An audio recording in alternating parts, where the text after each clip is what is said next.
Joshua, he's down for the second time. Barry just about gets to his feet. And this is a fire fest.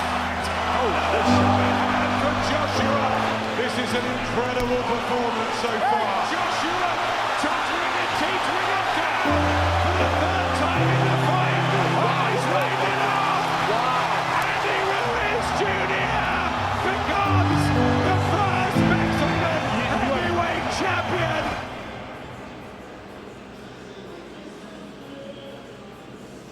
So naturally we're fighting in New York. Miami has the same time zone as New York. I feel like New York's a bit congested in terms of it being like London or any city, not much greenery, tall buildings. But obviously I'm there training, so we had the training half an hour down the road where I do all my hard work. And when I need to get away from that, I had the environment where it's relaxed. It's not like New York where the city don't sleep. So I spent about 4 weeks in Miami training, resting, putting all my stuff together, crossing my T's, dotting my I's. And preparation was good, really good, really good. It was intense, it's tough, I'm not gonna lie. I've got to do it again soon. But it was really good, no complaints. There's always gonna be rumors around my name. I feel like people are aiming always to make a name. So people may mention that Anthony was knocked down. I'm speaking in third person, but let's say they might say I'm knocked down or hurt in sparring. It's never been the truth. And the most recent allegation was when I was in Miami, I was knocked down or knocked out or wobbled, or none of that's true, man. We're soldiers. I've been doing it for a long time. I've taken heavier shots, and I was in a good place in training camp. So I'm just trying to explain that rumors are rumors for a reason.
Miller fails his anti-doping test, his random anti-doping test, and they find different substances in his body.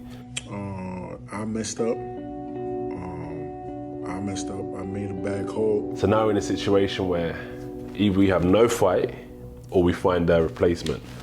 But a replacement has to be a credible replacement as well, because we're not in the business of taking like easy fights. That's not what we're here to do. And Andy Ruiz was a game challenger.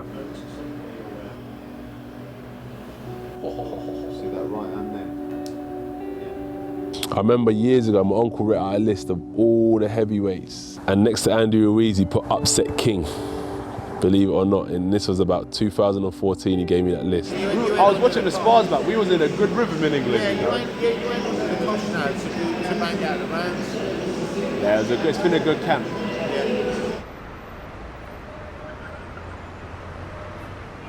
New York's a great city, great place to be. It's busy. It's probably everything a young kid or a young adult wants from a city. And I'm sure that as you get older, certain people probably move out more into the country when they want more of a quiet, peaceful lifestyle. But New York gives you everything that you want. 70 kg. I reckon. I reckon. Give him a body shot.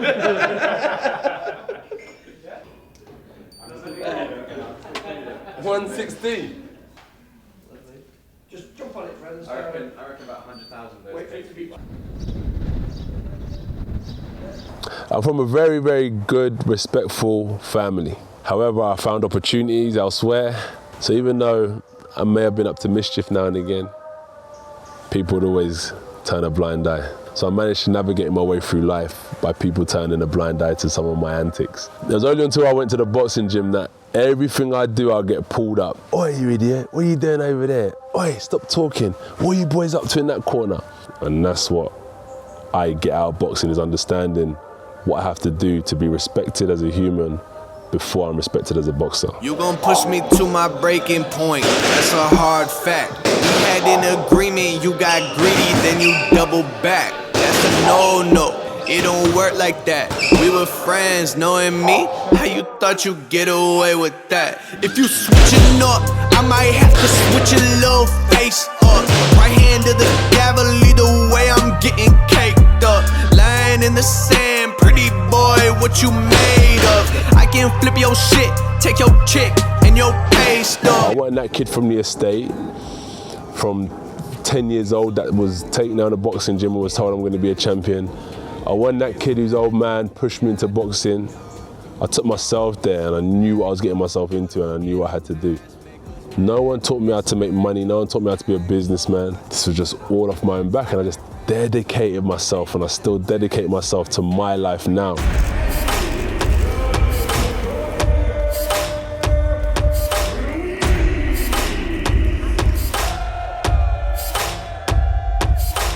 It's hard, I'm trying to psych myself up, but I ain't got no envy or hate for this guy. I don't even know the guy, we ain't even done a press conference. So I didn't feel too hyped up, and it's hard when everyone's not even worrying about this guy. They're thinking about the next guy down the line, but I'm looking at this guy, he's a good fighter, that's why we picked him. We didn't pick him because he's an easy walk in the park, but it's a balance within the mind. Right now, I'm only champion till June the 1st, because this is when I have to defend my titles. So I'm currently heavyweight champion of the world. June 1st, I put them up in the air and they're up for grabs. So may the best man win. I wish you well, good luck.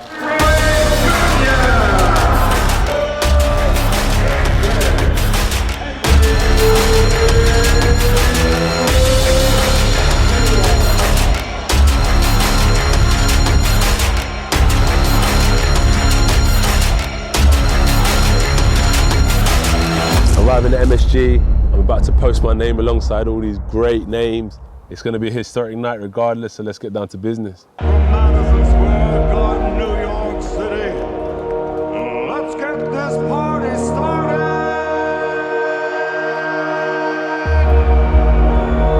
Done so many rounds of sparring, I've been doing this for so long. I just felt so relaxed, no pressure, no stress. I just knew I could get this job done.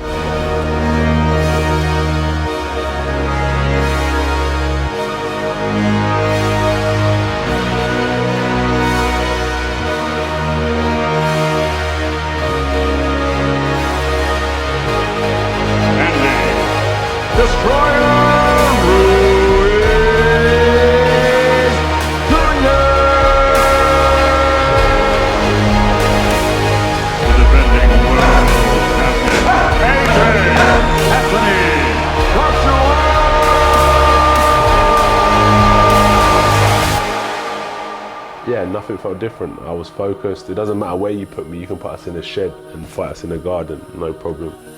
The objective remained the same, isn't it? Go out there and do your best. So no, nothing felt different. Across the ring wasn't the guy that I wanted to be in the ring with. Across the other side of the ring was not the guy I wanted to be fighting. So it is what it is. Man, you're boxing at the bell. God bless you both. And WBO titles against former world title challenger, the Crown. The first round goes, I don't even think I got a sweat on me. The second round goes, I don't think I got a sweat on me. With that right hand. Yeah, right hand. Joshua boxing well, but gotta say Ruiz took that shot really well. That was a solid left hook. Anthony Joshua, fight number 23 for The third round goes, I had no intention of hurting Ruiz at this. Well, I do have intention of hurting him, but I didn't think this was the time to hurt him. I wanted to wear him down a few rounds before. 1-2, slip, uppercut hook, boom, Ruiz is down. I thought, perfect.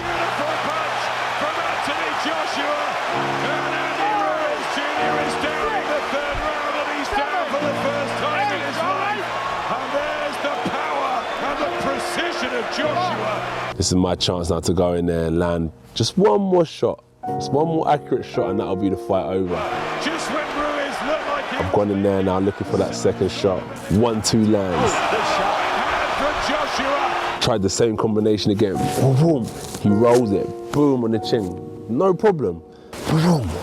Boom on the back of the head. I thought, oh no, what's happening here? Trouble here. And he's going for it. Ruiz catches Joshua. I couldn't even really remember where I was at the time, but I just knew that I was in for a fight. I knew I shouldn't be here. So I just got to my feet and we went again. 30 seconds to go, legs are shaky, Adam. If Ruiz could put the shots together here, Joshua's in trouble. You know, Ruiz done well, hit me with a good shot, and I just couldn't recover from it. And that was it. Attempts to clear, but he's been wobbled, shaken, and down. Another right hand for Ruiz. Oh, he's in all sorts of trouble. Again, Joshua. And he's down. And the second time. But the bell's going to come. 30-second count. My legs and everything. It's like, it's a weird feeling. It's dire straits for Joshua. And on the verge of losing that perfect record and his world titles. What happens next? He caught you with a hook because you loaded up, right? But from there on, I remember going back to the corner. I can't remember what I was saying. A smile, a wry one from Anthony Joshua. But Conor McCracken in I think it was like the 5th round. I thought I was just recovering. I would have assumed so because I started landing a few more shots. right hand to the body from Anthony Joshua. The big left hook. And here comes AJ. This is an incredible performance so far. Slipping and sliding shots is my forte. Long range boxing, power shots is my forte. So I was doing something that isn't my option 1. It's probably like my option 3. And it got me through to the 7th round, and that was it. WBA Super IBF and WBO heavyweight title fight. The defense, of course, for Anthony Joshua, the big American debut. What can Joshua do?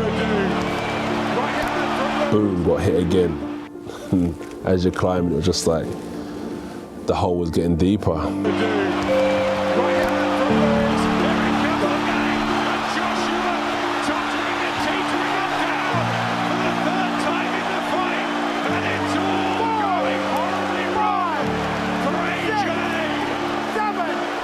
His dream debut turning into a nightmare. I don't know, it shows that training went well, I was strong, I was fit. Even though my mind wasn't there, my body was strong enough, I kept on getting up.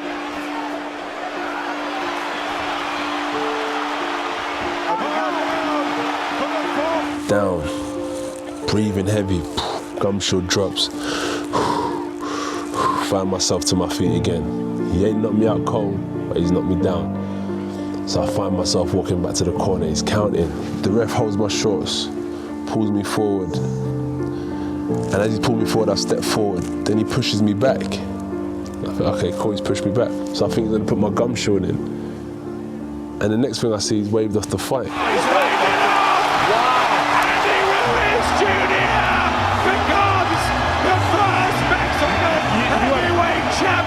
Say the same thing in defeat is that the ref done his job and he saw that I could not continue, so he waved off the fight, and it's his job to do that. And next time I get myself together and I understand these little things can cost me the heavyweight championship of the world. To fighters, but who'd have thought it at heavyweight?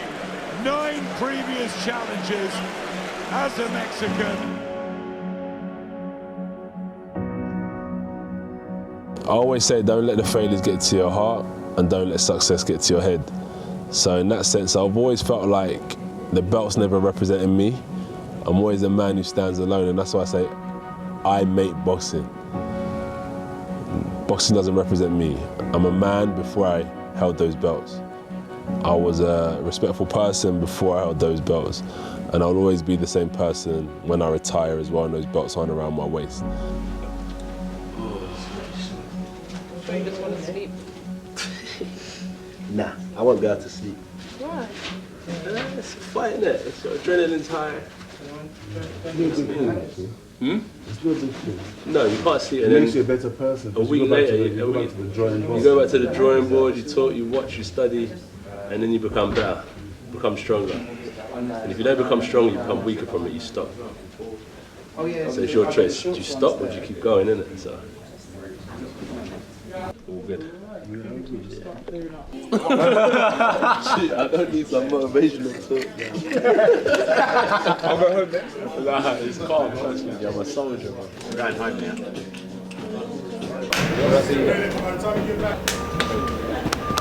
You learn through what you go through. And I always say true failure is in quitting. True failure is in quitting. I don't think you should give up when you meet a blip in life. So I feel like Ruiz was just in my humble opinion, everyone is entitled to theirs, but in mine I feel like I can get it right, and that's why I want to take this rematch, and we activated it immediately. I've always said I never want to be bitter when I see someone else holding those belts. So after, it was like, it's a small blip. This is my career. I continue to fight good, solid fighters. These things will happen. I'm still keen to fight the best in the world. I'm still keen to prove myself. And my ambition in boxing at the minute is to be 2-time heavyweight champion of the world.